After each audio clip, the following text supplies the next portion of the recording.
with some regular buyers where normally it's a very fun process.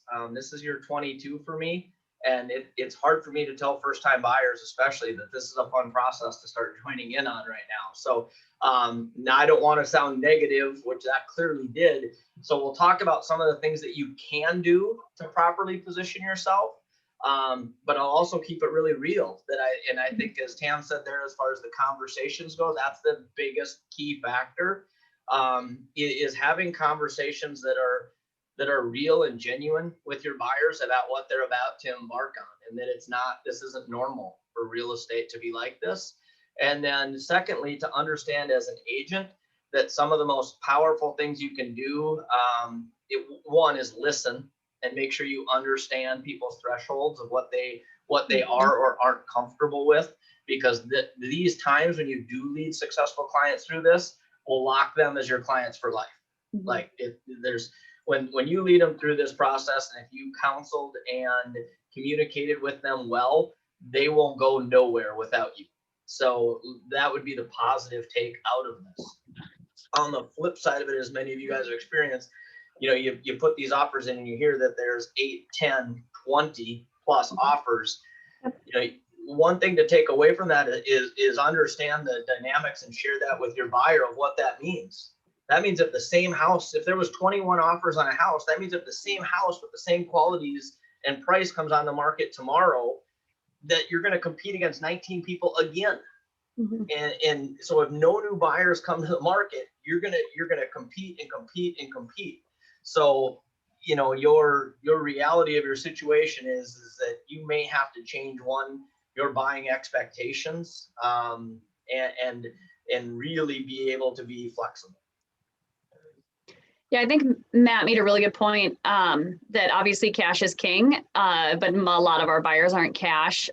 So explaining that on the front end when we're sitting down with our buyers and saying, where do we feel comfortable? Really, like, where is our end? Where are we really willing to push ourselves? Because we don't want to be looking at houses that are at the top. Like, if they're approved for 280, we can't go look at houses at 275 because we already know it's going to go over. So we don't want to be busy showing them those houses, even though they qualify for them, but they're going to bump up over. And of course, they're going to like the house that's more expensive. So I think it's really about setting the right expectation. I'll just come right out of the gate with the details because Wendy knows that's how I am. I'm going to give you the nuts and bolts of what I'm seeing. And I would say that we're about 10% over on winning offers on a list price, generally speaking. And they're either cash or conventional buyers. But knowing that we're like 10% over, or even being like $1,500 over 10% over, something like that, right? That we need to backtrack what houses that we're looking at, because we can't be looking at houses that are close to their max purchase price. And setting that expectation and having that conversation with them on the front end is going to be really important, so that we don't go look at houses that are towards the max of what they're qualified for, because we know they're going to go over. Is that you raising your hand, Wendy? Wow, technology. Well, I didn't want to interrupt you, but I did have a question. So you were saying cash and conventional are king right now. Are you advising your clients to make a larger down payment? Are you advising your clients to go without inspection, or any terms that you are specifically seeing are working well? Yeah, so for sure, we're having conversations with buyers about how can you get more cash for closing costs, because we really can't be asking for those right now. How are you getting cash for closing costs, or like you said, more money for down payment that makes you a stronger buyer? So I've seen buyers be more creative about where they're getting money. Maybe it's gift money, however they're getting it, so they can cover their own closing costs and have more down payment, because that's gonna, I had one that was, there's 23 offers. Like, if you're not one of those, you're out, So yeah, absolutely. We have to have those conversations, figure out where can we get extra money if we need it, before we're even writing purchase. We've got to have those conversations on the front end. But for sure, they've got to have their closing costs. They got to have enough cash for all that stuff. And higher down payment, of course, is going to be better. Matt, anything you want to add to that? Yeah, and I think as our representation of it, we have to have that real conversation with them, and not only about, hey, can you come up with more, but then you have to make sure to have the conversation with them and their lender of where. did this Mhm. come from? Because this Yep. money can't just appear as far as it goes. And it can't come from a line of credit on a credit card or things like that, because that's going to affect other things. So it's important to talk to them about, hey, you know, and talk to them realistically from your perspective as an agent. So you're not wasting your time of how much time is it going to take you to come up with this cash, you know? And the hard part of the reality of the numbers of that is they can't save fast enough for the appreciation that's occurring. You know, Mhm. most people can't. I shouldn't say nobody, but most people can't save with the pace of that. So that becomes difficult. But Tam's completely right. You have to have those real conversations with them to say, you know, I know you've heard that we can get closing costs covered, and I know you've heard this, but those aren't options. And you know, unless we get lucky enough that we can find some new construction situation, but those are, you know, few and far between as well right now. Your other question, Wendy, was regarding inspections, and I guess for me personally, I will never advise somebody not to have an inspection.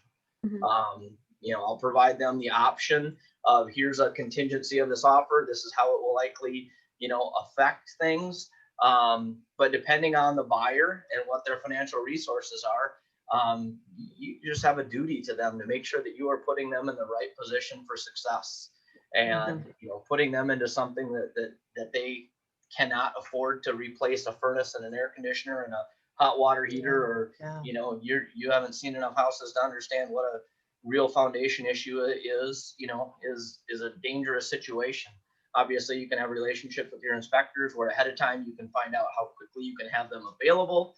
You can talk to your buyers about thresholds. We did have success with one. It was even, our buyer was a cash buyer, but they were like, no, we're not buying without an inspection. So we put a threshold, like, you know, the buyer will agree to cover any significant items up to the first $5,000 from the inspection. Okay. So that the seller knows, like, okay, it's serious. It's gonna, you know, they're gonna have to document Mhm. something serious for this to be an issue. So those are a couple of creative things. Mhm. And for me, with my sellers, even with no inspection, we had one last year that turned into a nightmare, because then the buyer came back and was saying, you know, well, this little cracked window in the corner should have been disclosed. It was a basement window in a unfinished area, you know, and things like that. So even Mhm. from the seller's perspective, on our representing them, I think it's not a bad thing to have the Right. buyer have an inspection, so that we're all on the same page, moving this thing forward, and maybe ask them to put some type of threshold on it, but still have it so that everybody has that inspection report to fall back on in case there was something that they didn't think of. So Yeah. I love Matt's opinion on that. Not every listing agent's going to share that with their seller. Mhm. So I agree with him. I just won an offer where we were not netting the highest and we had an inspection contingency, and we were conventional. What were we, 5% down on that one?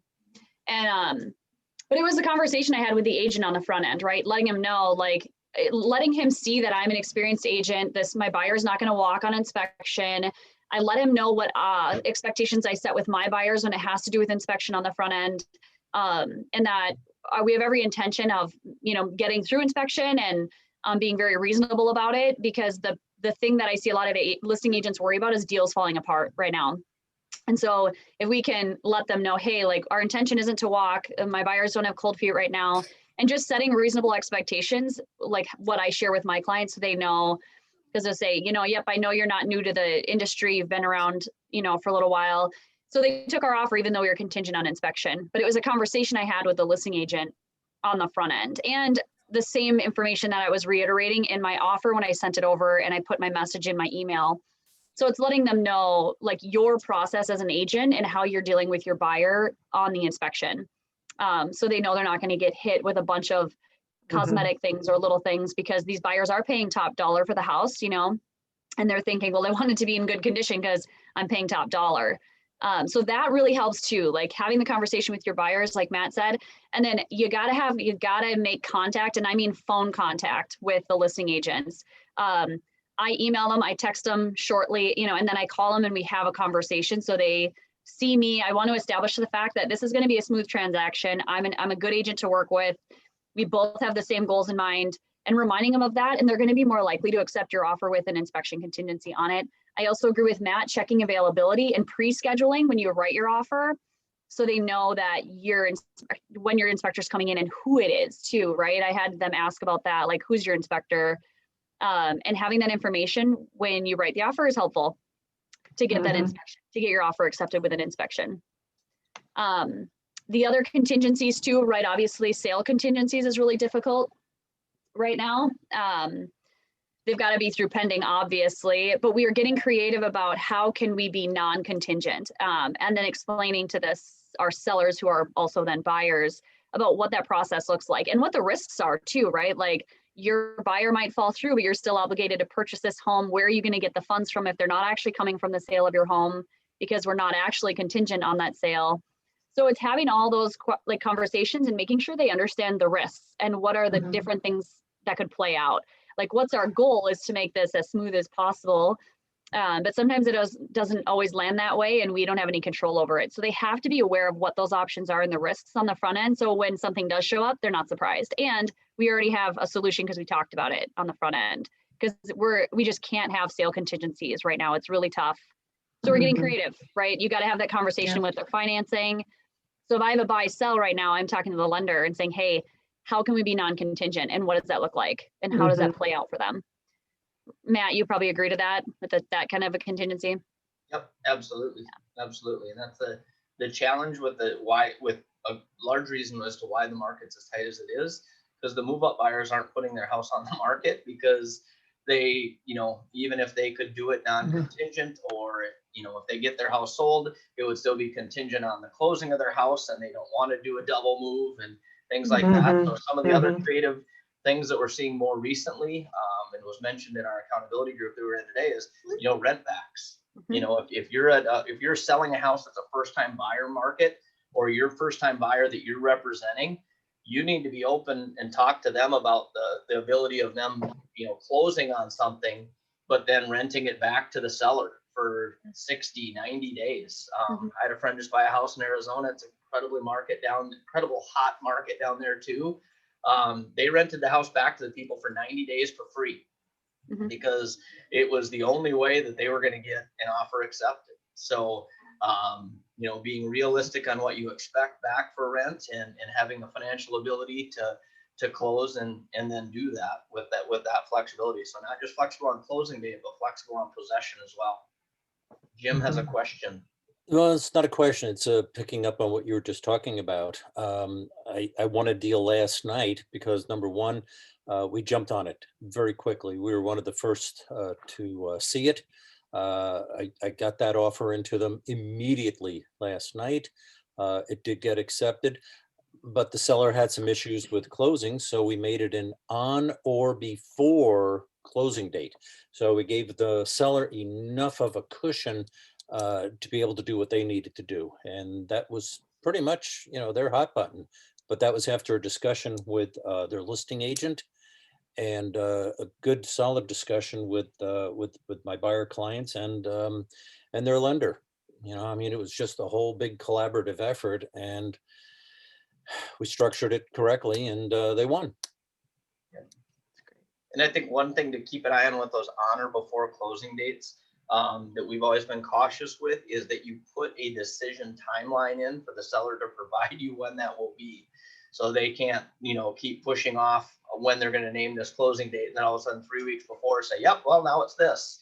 And you're stuck on the line. So something to consider, to be as flexible as you can, but let them know, like, you do have to make a decision in 3 weeks or 30 days or something like that, especially if you're willing to go longer closing times.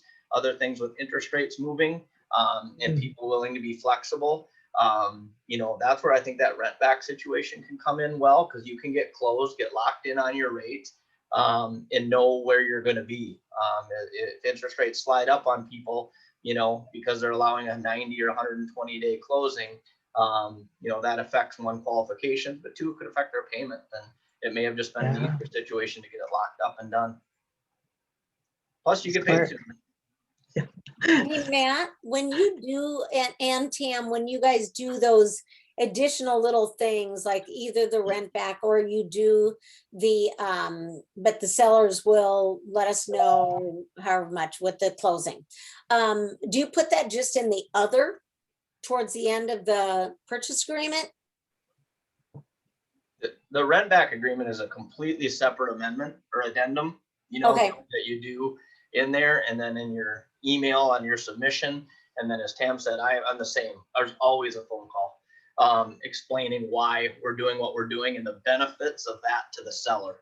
Not the benefit to my buyer, but the benefit to the seller as to why we're structuring it a certain way. Because in that phone call, the terms of your offer are the terms of your offer. Your job in representing your client is you're selling yourself at that point as to why you're the reason that it's going to work out well for them, because the only good offer is the one that closes. And so that's what you're selling them at that point is that my offer, as long as it's competitive, trust me, this is the one that's going to be an enjoyable process. Can I ask a question about the rent back? Yeah. So, do you have to make sure, especially if it's in a neighborhood where there's a homeowners association? I'm guessing some homeowners associations don't allow that to happen. That's a good question. Jim? Or rent back? No, I mean, they've already been living there. They've been homeowners. So the fact that they're just renting back for a period of time to accommodate them and the new buyers, that's not going to be, and typically it's not going to be an issue with the HOA. Okay, so it's not the same. Okay. No, it's not the same as a short-term rental or an Airbnb or something like that. No. Okay. Yeah. Okay. Good to know. Okay. I guess at closing, the title company is going to notify the association of the transfer of the, association dues and stuff like that. So I would agree with Jim in practical standpoint. You'd be able to contact the association and say, hey, here's just what we're doing. But you get those associations that are a real pain that you could run in. I think it's a very good question, Maureen, as far as that goes, and something to at least have your antenna up for. But I think from a practical standpoint, Jim, right on. Zach, you have your hand up. Yeah, I was wondering if, so I've got a seller right now and they really don't want to do a rent back. I don't know why. Well, I do know why. They just really don't like where they're currently staying. But they want to go and still look out for homes. I'm wondering what your guys are seeing as far as the acceptance rates for those contingent offers. Is it like less than 10%? Is it like 1%? What are the actual chances of buying under the contingency of their current home? They have to be intending. Yeah, They have to probably. be- A little bit, Zach. Where are they looking, and what price point are they moving up to, and things like that? There's a few qualifications, I think, to that question a little bit. Gotcha. Yeah, I guess so. They're moving from Crystal and they're going to somewhere around 300,000, about 40, 50 minutes north of the cities. So a little bit out there. I'm not familiar with the North Metro to be able to speak to what that, Zimmerman, Princeton type Right. area, if that's what you're looking at, is. I know the new construction market up there is off the hook. Right. So I'm guessing the existing is as well. It is. I mean, you got to be impending, right? So on the sell side, you probably want to be 60 to 90 days out on a closing, because they can push their buyer to give them the terms that they want, right? So they have the availability. I would want a flexible buyer with a 60 to 90 day close on their sale. And then they got to get through inspection and be impending before they're writing offers on any property up there. And then also be ready, you want a strong buyer on the sale side, and you get to choose some of that. So that they have time to write offers, look for them, that they got to be impending. And then that agent's also going to want to see, you're going to have a conversation like, is the appraisal done yet? If they can have the appraisal done and have that part also, is going to be really solid. And then having a conversation, obviously, and letting the listing agent know on the buy side that you've done your due diligence. You've called the lender before you accepted the offer. You know where they're at. This is where they're at, and clearing any, worries that they might have before you accept that offer, so that when they're writing in their contingent. But I mean, don't try. I don't tell anybody we can't write offers if you're contingent on the sale and your house isn't on the market. It's not even I'm not even going to show you houses. That's not even an option. Right. So, but we can push their closing 60 to 90 days, so we have time so they can write. And I would be just a little bit different in that, not that, once we're serious and ready, but I think as far as trying to move this market along and loosen up and bring inventory to the market, one of the things I will do is I will absolutely show people houses before their house goes on the market. 1 or 2 times out is basically what I kind of set the expectation with them as. Yeah. Is let's go out before we put your house on the market. Let's go out sometime and give you an idea of what's actually there, because it just solidifies your relationship, guys. Kimi brought up during our accountability meeting, like, what's your conversion rate? And when you do that meeting and are willing to take that step, your conversion rate is going to go to 100%, because they're like, this person is 100% looking out to make sure that this is the right time for me to make this move. Yeah, Matt, that's a good point. I should say, I do take them out. Like I just make this, I say, hey, let's go check out some. Serious, let's go out and make offers. Yeah, they're qualified Right. goings, right? Yeah, That's kind of what I call them. They're qualified. Yeah, but I let them know, I said, we'll go take a look at one or two, but we really don't want to be out looking at a lot of houses on the market or getting really serious about it until your house is on the market. So 100% with Matt, you definitely want to. Yeah, sorry, I may have phrased that incorrectly. We are putting their house on the market first, but getting past inspection is probably when we would be, that would be a good time frame. So then you're in the hardcore serious time. Yes, Zach, right. That's for sure. I think I wanted to come back to Terry's question. I do write some of that stuff in the other section, or if it's too much, you can put it on a separate amendment or addendum. I'm sorry, not amendment, and a separate addendum, but I do use that section. I want to touch on, I know some people are going to ask about this, appraisal guarantees. That's something I'm seeing. So we're saying price, contingencies, how do we manage contingencies or not have them? And then appraisal guarantees is definitely something that's at play. That I'm seeing them on the listing side. And I'm also, if I lose to an offer or something like that, but you really got to understand an appraisal guarantee and really have these conversations with your buyers about what it means, where's the money coming from, how does that actually play out, and with our sellers too, when we have all these offers coming in, what do those mean? So Matt, have you worked with appraisal guarantees? I'm sure you've gotten them on your listings. What are your thoughts on those? Because we're seeing them. There's a lot of homework that has to go into it on whether you're representing the seller or the buyer to understand, that's great if somebody puts down that we'll pay $10,000 over appraised value or $20,000 over appraised value. But then you have to verify that they have that cash, and just trusting the list or the buyer's agent, that's not a safe route for your client. You need to talk with the loan officer. And then I question the loan officer too. They'll say, well, yeah, they could go 20% down, but, or they're at 20% down, but if they have to come up with more cash, we'll just move them to 10% down.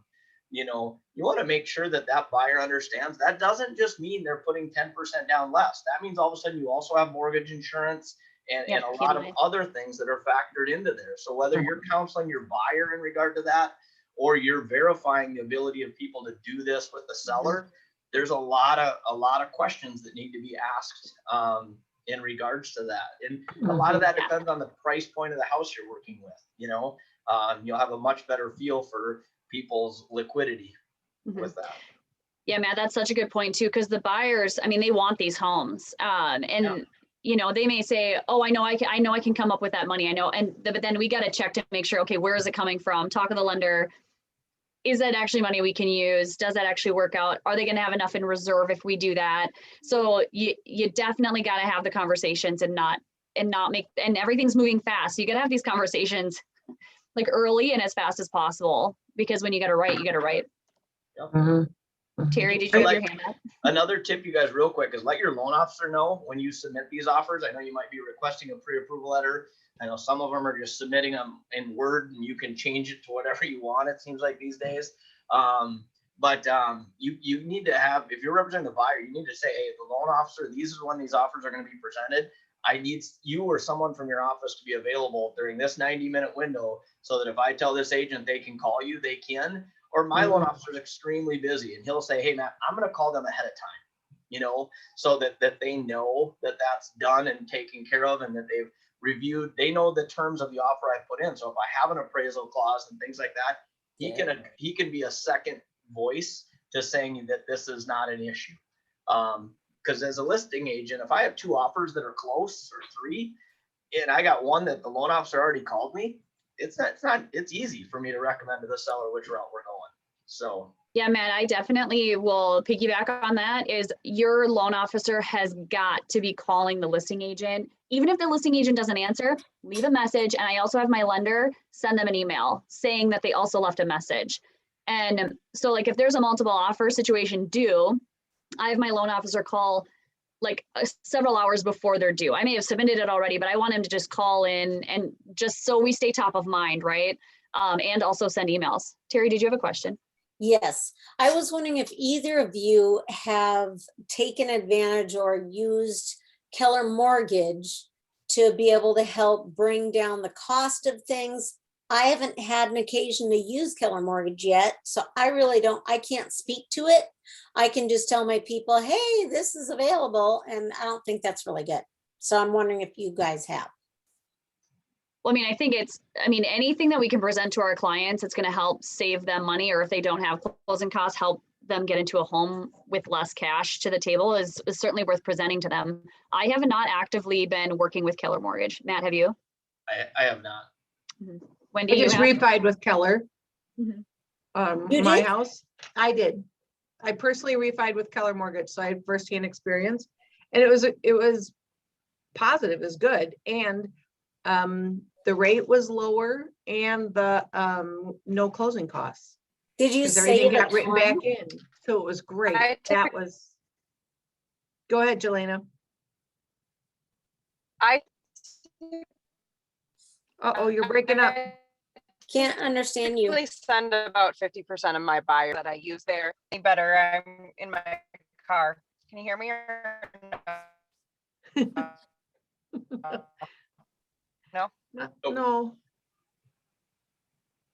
Not so much. I use Keller Mortgage quite a bit. And I'm finding that it saves my clients about $5,000 per transaction.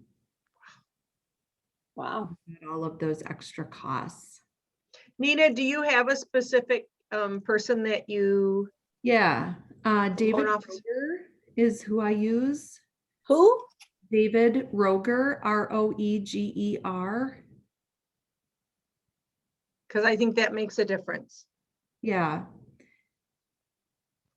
And will he call your clients and, I mean, the listing agent and all that for you? You know, I have not asked him to do that. So, but I'm sure he would. He's very responsive and, you know, he and I have had some really good conversations. So he would if I asked him, and I'm going to be asking him to do that. That'd be great. I have a question. Anybody, are you guys writing and coming soon, or do you advise your clients to write while things are still coming soon? I honestly, I did have a good friend tell me this week, and she's a very experienced agent, that her clients wrote on a coming soon, sight unseen, 20% down, appraisal guarantee, waived inspection, 25,000 over asking on a $600,000 house. They lost in multiples, sight unseen. And the listing agent told them they were substantially lower than the other offers. Unreal.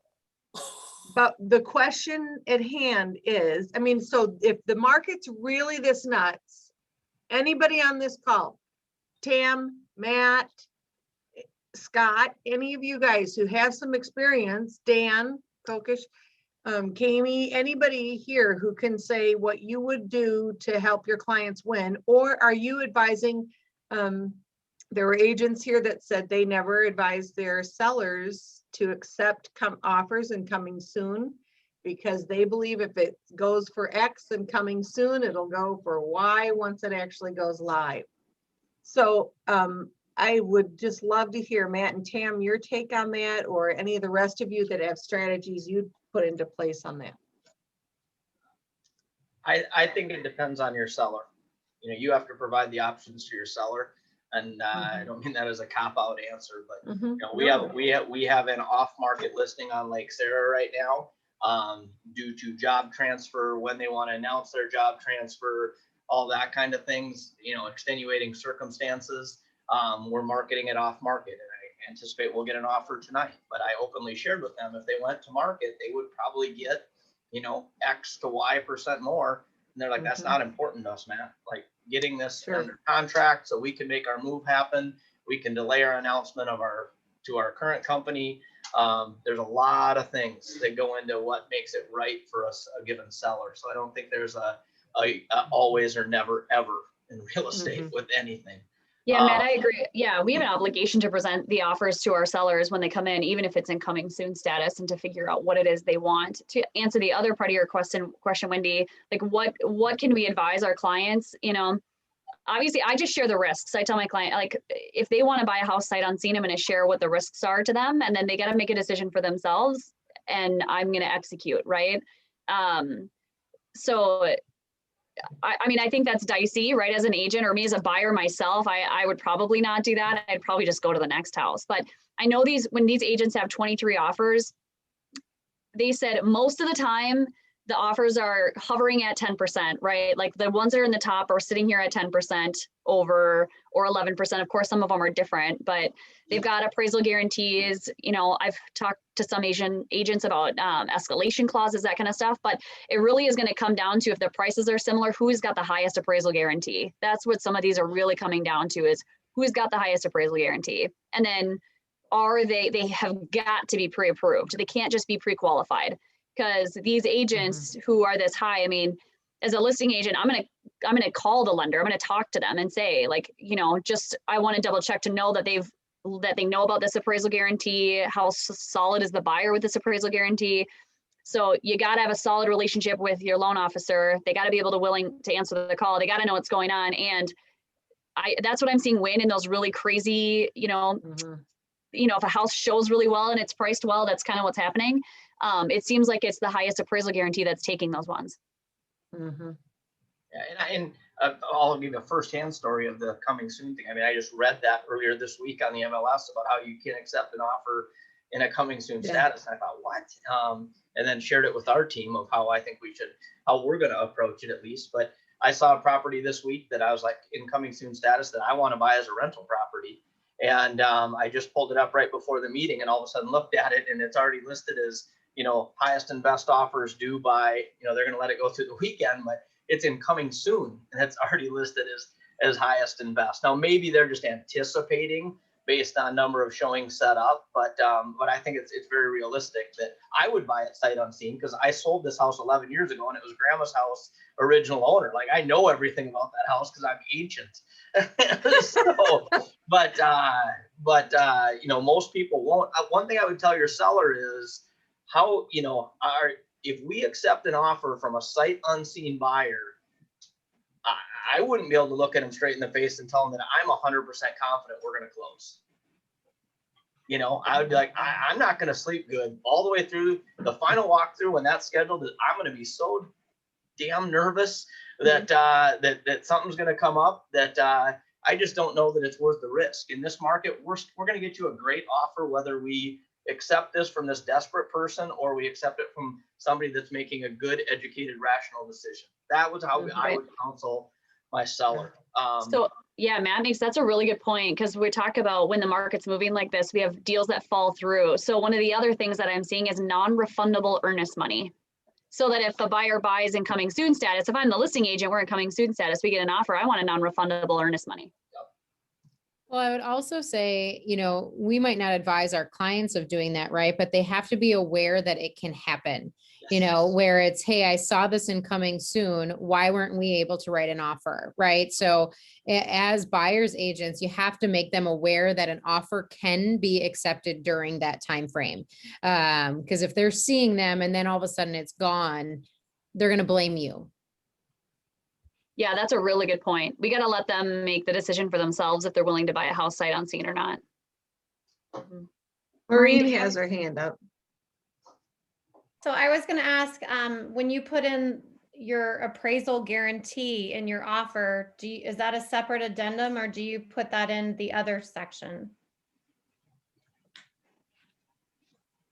So I would probably do an addendum. I mean, I see them on the offers coming in on the listing side too. I mean, that's something I would do on a separate addendum. I mean, if your wording all fits, you know, on your other section, but that's something I would probably put on a separate addendum. As would I, 100%. That's great. I'm trying to think of some of the other things, Matt, that we've seen. non-refundable earnest money, appraisal guarantees, price, obviously. I think too, like if you, like, let's say you have a buyer at 440, I don't know, whatever. Let's say we're 10% over, I think it's good at this point to be like, do like 1,500 more than you think, because there might be 5 offers all sitting at the same price. And then the seller's like, okay, they're all so similar. They're all conventional. Who do I pick? Now I got to like go mess around and negotiate with different people. Just be a hair more, right? Like try to talk to your buyers about being like 1,500 more. Because then if you're all hovering around the same price point with the same, no contingencies, it's going to be an easy decision. Like, okay, that one's already a little bit higher. Let's take that one. So that's something that I would throw out there too. Right. And I have to run in a minute, but one thing that, as far as counseling the buyers as to how do you find that number? What is the number that you're comfortable with? What I always talk them through is say that if I call you and they're like, well, how are we going to know if we way overpaid or this or that? And I'm like, you won't. That's just the reality. It's a game of 5-card stud. We don't get to draw and get new cards. We lay all our cards out and they pick what offer they think fits their situation. You go over its price, its terms, da da da. But what I always tell them is if I call you tonight after they review these offers and I say you got it, and we put the number in there, I want you to be excited. I got the house and that's what I was comfortable paying for that property tonight. And if I call you and say we didn't get the house, that you're still excited, that you're like, you know what? I took the best swing I could get for that house and it wasn't the right one for me. And it's what we reviewed. It's what was a good decision today. And because in this market, we don't know what the right price is for a house.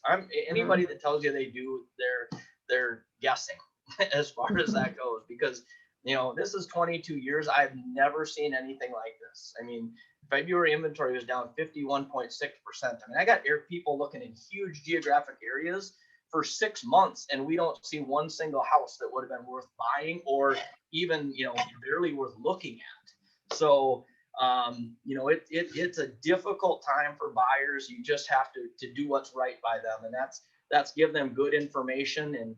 And it might not mean that this month's sales are great, but it'll be 2, 3, 4 months down the road. And as long as you keep plugging away and working with them and communicating with them, that buyer that you're going to make a $9,000 commission on today, you're going to make $190,000 over the next 10 years, because you're going to earn their respect and their business forever.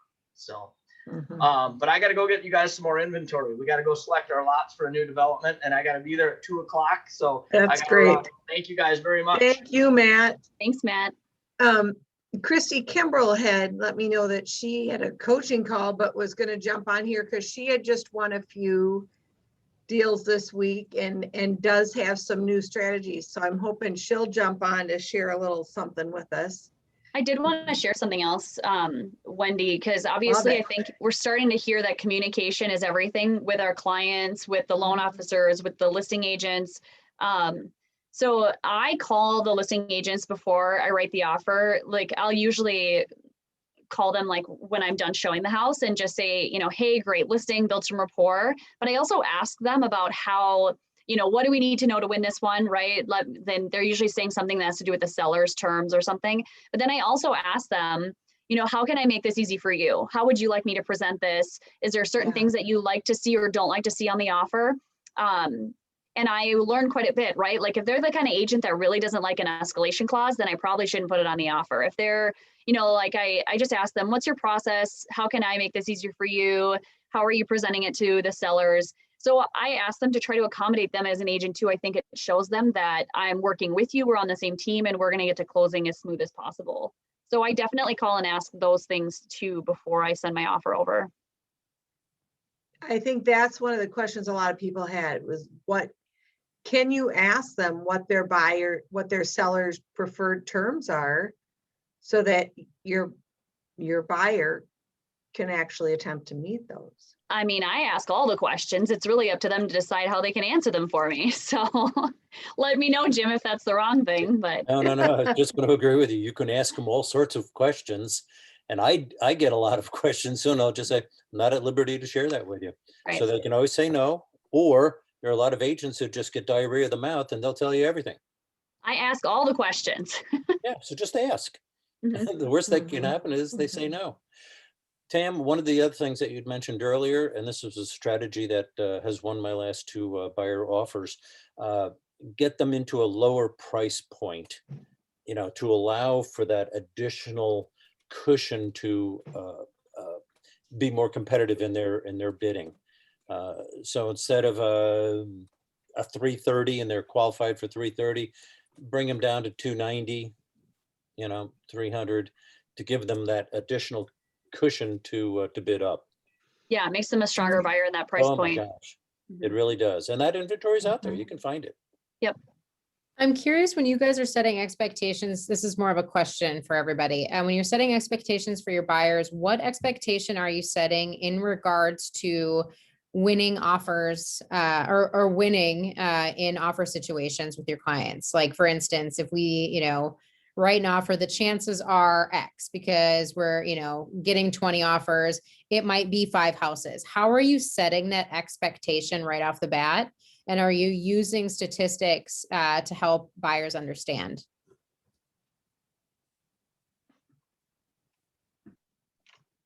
I'll jump in here, I guess. So my response to them is, yeah, do I use statistics? Yes, because I will have a conversation with my clients about what I think it will take to win it, right? Or some kind of idea of that based off conversations we have here, based off of conversations with agents. Because if I lose an offer, I call the agent and ask, okay, what was it that won that one? So we just have an idea of moving forward. So if my buyer is stuck not writing at a certain point or wherever they're coming in at, like, I'm going to tell them what I think's to take it. And we want to put their best foot forward where they still feel comfortable. I do the same thing Matt does. Like, we're either winning or it's a good loss, right? Where they feel comfortable. But I'm going to tell them, this is the likelihood I think that we're going to win this one if that's what we're coming in at. Just so we know. I'm never going to pressure them to do something they're not comfortable with, but I'm going to let them know what I think it's going to take to win it and what's the likelihood that they're going to do that. So yeah, Kami, I definitely include that in that conversation with them. That's a good one. I think one piece, I'm speaking now that Matt's gone. I think one thing that I just thought I'd share is it's hard to know too, right? Like, you just never know who's gonna what the odds are gonna be. We had a listing in New Hope 3 weeks ago. We had 38 showings. I had 40 people through the open house Friday. I had 48 people through the open house Saturday.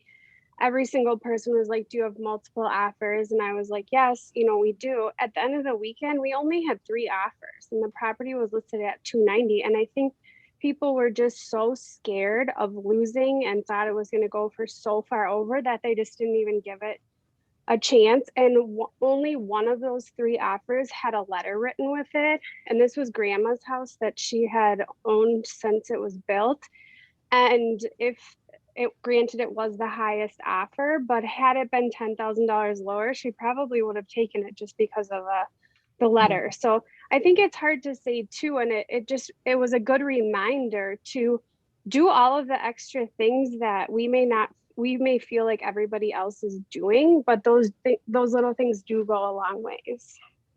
Christina, that's such a good point, because we have the blessing of being in our environment where we get to have these conversations and do these things, but then we forget about the other like 16,900 agents or whatever they are that aren't doing those things. So we think it's normal because it's conversations we have, but it's not showing up in other conversations in other offices. So I totally agree with Christina on that one.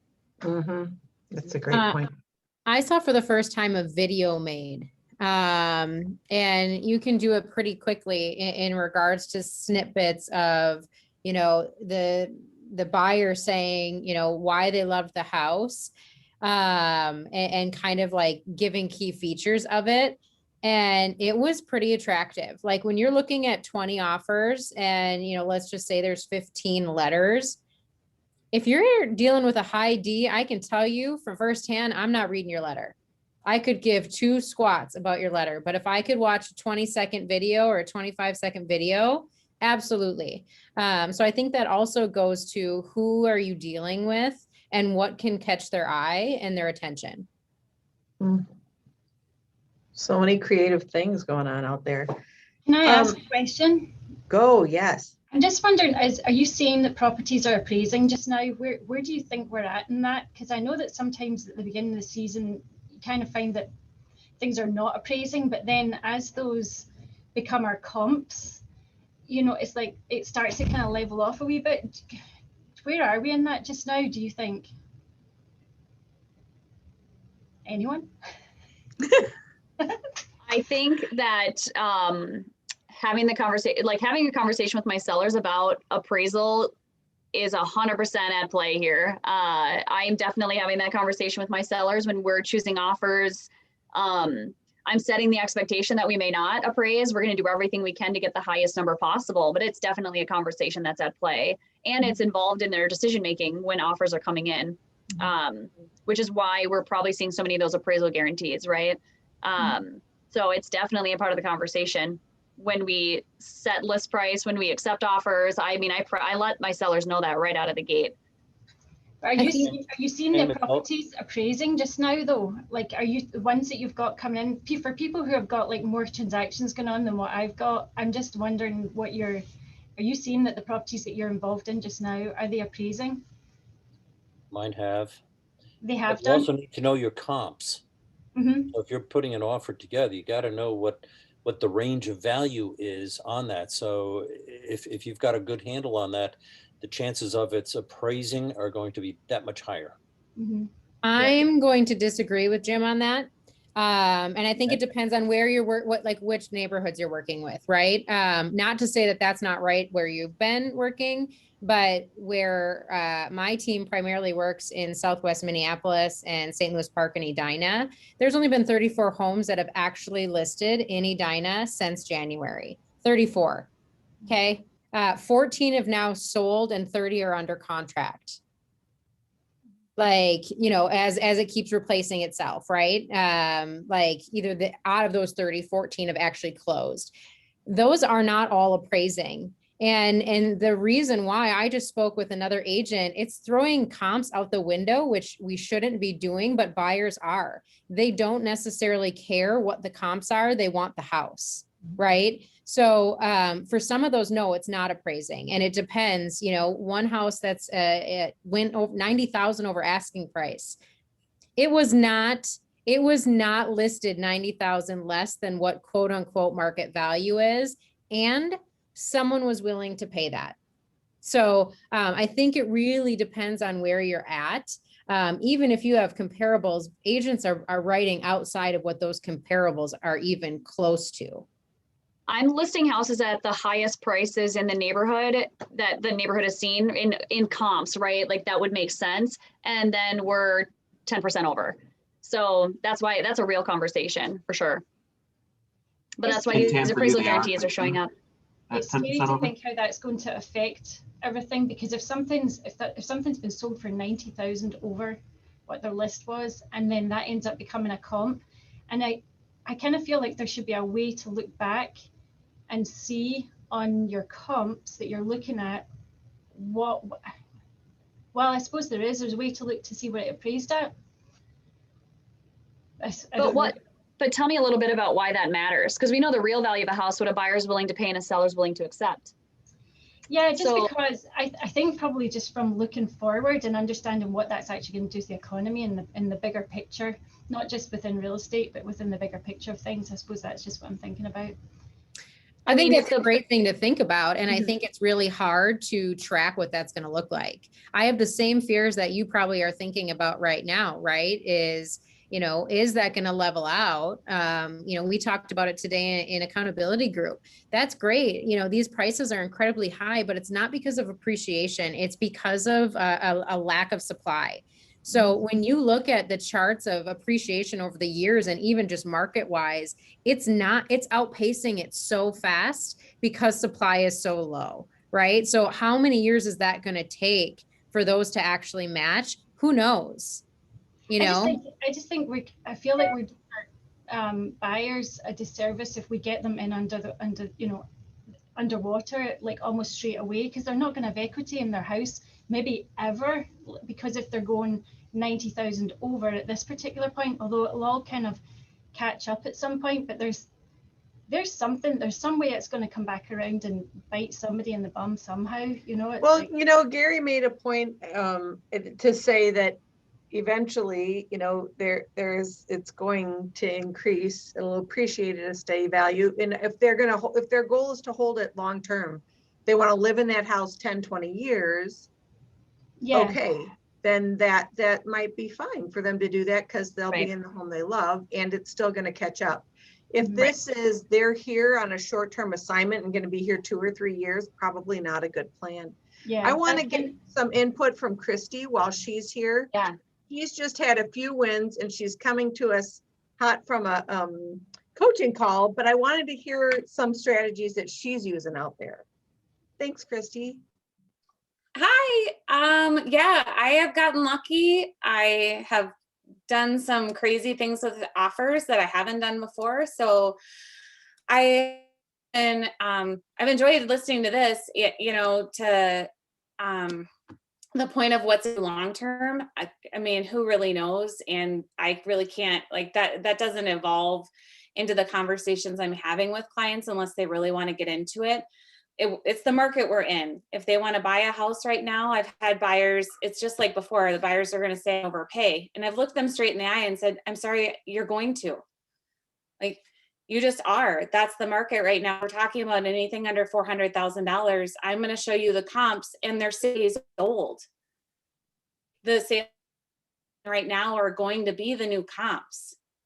And we can use it as a buffer if possible, right? As long as we have to do an appraisal waiver, right? And pay the difference.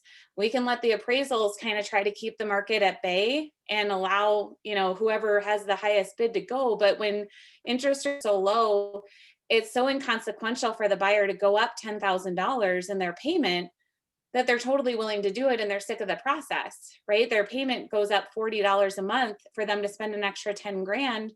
And they're blessed enough to that comfortable, right? So I have had the good luck of having coachable buyers. So I think you have to be ready to tell what market they're entering. So you don't spend time running around who's looking to lowball people, go to the extreme in this market. But we're going to start to see, and I said it last week, and I'm already starting to see it this week where we have buyers writing offers on properties in the same weekend. I've always said, I'm doing that left and right. So that's how I'm getting my buyers actually closed, because they'll fall in love with 2 or 3 of them and I'm offers and doing all the same things with them. And then we'll get one. So I put together a list of all the things I've done recently. Where'd it go? I did a brainstorm in case I came in hot here. So I'll share this. Is it okay? Is this gonna let me screen share? Go ahead. Okay, so ignore my tabs. That's how I keep my list of things to do. No judgment. It's like looking at someone's closet, right? Okay, so these are all the options, and I've done a pretty good job at talking to the agents. There's at the bottom is like be friends with the agent. I've done a pretty good job at figuring out what the offer they're picking ultimately, even if it's not mine, and getting some really good insight by asking them, would you please share with me at the end, what some of the terms were, what some of the considerations were that helped you to decide on what offer, like what's going on in the market, trying to get like fast information so that we can figure that out. So some of the agents have been really good about saying, I'm sorry, everybody else was 30 to 50% down. And so we were hoping for an appraisal waiver where they wouldn't even need an appraisal on an offer like that. And so, of course, removing inspections has been a new thing. I don't love that. So I put below here, like doing a pre-inspection, talk to your inspector about coming along, and those 3 days you're waiting for your offer to be reviewed because of highest and best. You can pay somebody to go through and look at like the big expensive stuff, right? Look at the electrical box, look at the plumbing, the roof, the foundation, see what they can find. Inspection, I actually really like this on every offer, that the inspection might be for the buyer's informational purposes only. Putting in there that they're not going to ask for a price reduction, they're not going to ask for any repairs, but they do have the ability to walk away. Now, essentially, that's going to put you back into a regular inspection negotiation. It's just going to sound better up front, because when you go to walk away after 7 days off the market or 5 days or 3 days even, right? Depending on how fast you can get that to happen. When you go to walk away and you say, I'm sorry, we're going to have to cancel, they're going to ask you why. They're going to try to figure it out if it's something that they can manage. And usually it's for something big. And so it does put you back in your buyer pack in a protected position. So that's my favorite one right now to at least add in there. It helps the seller feel like you're not about to just go bait and switch them with a really high offer, because that's not the goal either. Don't do that. Large earnest money. Earnest money is in our state very easy to keep a hold of. Am I talking too long? Do you guys want me to go through this? Yes, yeah, no, good. Okay. All right. Sorry. All of a sudden it's going to turn into a class and I didn't mean to steamroll in. No, it's great. Matt had to jump off. Tam's shared a ton of valuable stuff. So the more, the better. Thank you. Okay. Christy. All right. Well, I'll play it back because I want some nuggets too. This is just what I'm up to. So large earnest money, it used to be 1%. I've done 10% earnest money, which is like their whole down payment. Like just put it up front. It's all protected by the financing contingency still. I'm still leaving that in. They need to get a loan. High price, like throw out a really high offer. There's no comps, but let's hope the appraisal will buffer it. So for a lot of my first time buyers, they don't have money to cover the appraisal. And we usually aren't competing with that unless their parents are involved. And so, I haven't had to say that we'll do that. And we've done like a $5,000 guarantee, like we'll cover some of it, but not the whole thing. A letter from the buyer is an obvious one. I actually type this up because when things happen really fast, it's good to have a menu to go to where you can remember, oh yeah, that's right. Like there's just so many pieces. So I put some of the obvious ones in here. Getting an approval versus a pre-approval from the lender, making sure that they put the buyer through underwriting and not just like the automatic click. Have they verified their employment? Have they verified their taxes and that everything they've said is accurate? That can go a long way. You usually are going to need to explain that to the listing agent. They won't read the letter. So you're going to have to tell them that that's the difference between your letter and another one. A cash buyer through a program. I haven't done this, but I had a client that I coach who was getting them approved like through almost like one of those like Zillow offers and helping them like become a cash buyer. And I wrote it on there in case you're creative. I haven't done that. Lender calling, the lender calling the listing agent, tell them how great everybody is. That can go a long way, as much as if you've been in the business long enough, it seems like it doesn't matter. In the end, it definitely can. So it's worth the effort. Become friends with the listing agent. I think this is what I've done really well lately. I've been really helpful, really like patient, very complimentary, like tell them how great they are. Who doesn't like to hear that? Hopefully you mean it. Like I haven't told XYZ person they're great because I don't think so. I can't lie about it, but I will go over the top and tell somebody just what a great job they're doing and how stressful the market is. And just really like all I'm asking for is the counter, and I'll get you a response within 15 minutes. But if you have any heart on your sleeve for anybody, my buyers are blah, blah, blah, blah, blah, right? Just even if it's their second offer, it's their 8th offer and they're just dying to get in. And I mean, we can massage some of those facts. Like it's a game of poker, right, guys? So if you're comfortable, be comfortable. That's what's happening. So I've also offered to like bring them coffee or tequila, and then when they call me back, I'm like, oh, which one is it? I bet you're tequila, right? Like just trying to have some fun with them and be yourself. Like that's always kind of my shtick is humor. So I'm usually like, okay, where are you? I'll come find you. I'll bring you whatever you need. Like, do you want a new car? So that goes to the bottom. I did bribe an agent with $1,000. Like if you get this presented and it's signed within the first day, I'll give you $1,000 of my commission. So I got one that way. I was just desperate to get these buyers done with. Let's see. And I'm not sure if you can do that. I think you can, but you should check with John Butler. Or, yeah. But I did. Christy, I love you. Okay. So please put it all in one PDF. if you don't know how to do that, find out. So even if you're going to do a counter offer and they call for a new change or something like that and do a new highest and best, because that's fun, you're going to want to resend the whole purchase agreement as one, even though you just are changing one page. So keep it simple. My new thing is to resend it right before they present, because if you sent it in Friday and they're presenting Sunday and there's 14 offers, they're likely to miss yours. Or have forgotten. Hopefully you've already talked to them 4 times, so they couldn't possibly forget you. But the reason I know that is because people have been like, wait, where's your offer? Because I've already annoyed them for 4 days straight and they know it's there. And I promised them $1,000 in coffee if they look at it. So bribe them. We already talked about that. Oh, copy of the bank statement. Gosh, I had a client who was up against a cash offer and the agent told me that. They're like, well, it's cash because I'm trying to get all this data. And I said, well, they have cash, like don't punish them, but they're like, it's not smart money right now to put a bunch of cash against a property when cash is so cheap to borrow. So don't penalize them for being smart. Why don't you just look at it? So I sent a copy of their savings bank statement to prove they had funds like to support this, and they were, you know, not like penny pinching every last dollar together, that they were viable. They were just making a good investment decision. And, you know, I think you just really have to get into trying to understand where everybody's at and what they're weighing. And mind you, I've had a lot of conversations I'm quoting that I've had directly with listing agents sharing information that they shouldn't share with me. But there's been tons of them that have stonewalled me and been totally rude. So I'm talking about the 50% that are kind of open and more human than the others that are just kind of rude and whatever. But that's it. Awesome. I have a question. Now that I'm not in the sales portion anymore, my team is, but presenting, you remember back in the day when you could present offers in person?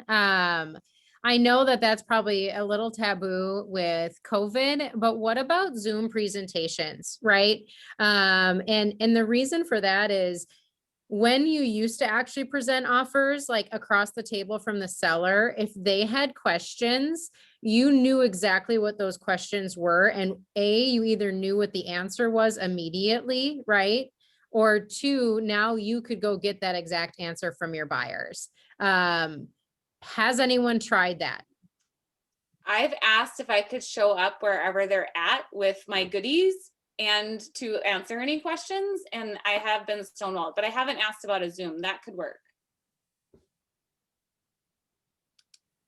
Yeah, I know. It's been a while that I've been in this business, I guess. Maureen has her hand up. Do you have something, Maureen? Okay, this is going to sound like a very stupid question, but I'm going to ask it anyway. Is there a trick to getting it all in one PDF? It depends on the program you use. So if you do it like through us, I think sometimes DocuSign will separate them, and then AuthentiSign will, that main link, you can download it and attach it. Most agents are fine with that link. But if you're going to want to add like your pre-approval letter and the letter from the buyer and everything into AuthentiSign then to get it in there. So then it's all part of it. So I wouldn't do the link with the attachment of the PA and then add the documents to the email. So just make sure it's all together, either in the link through AuthentiSign or when you're doing the DocuSign, having it download to your computer first as one document instead of the individuals. If anybody wants to correct me, but that's what I've seen. Yeah, it's got to be one PDF. I mean, as a listing agent, when you have that many offers coming in, you just need one PDF for each buyer.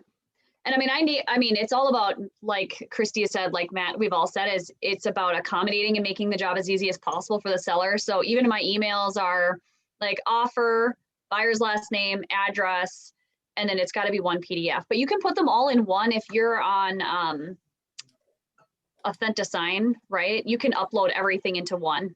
Like even when you send to your buyer to sign, things like that, you can put it all into one on there and then download it. And there was a nice new update for everybody who's been writing a bazillion purchase agreements. If you notice, all the supplements are loading into AuthentiSign now, so you don't have to download them, grab them, and put them back in.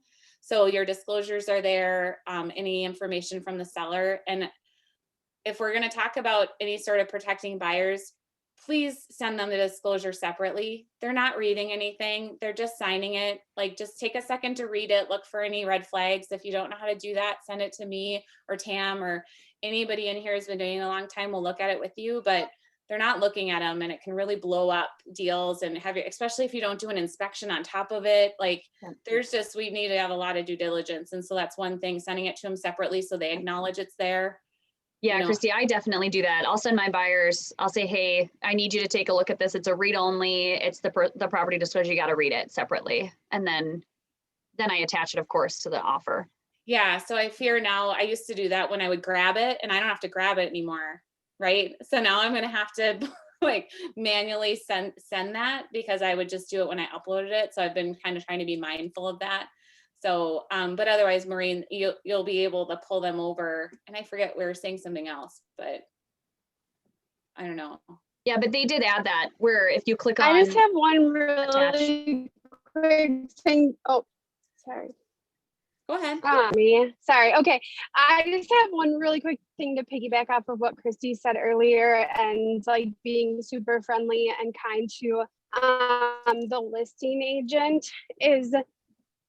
I was sharing about our New Hope listing a couple of weeks ago, and everybody comes in and acts like they're like bending down to you and like praising you and feel like they need to like sweet talk you and all of this stuff.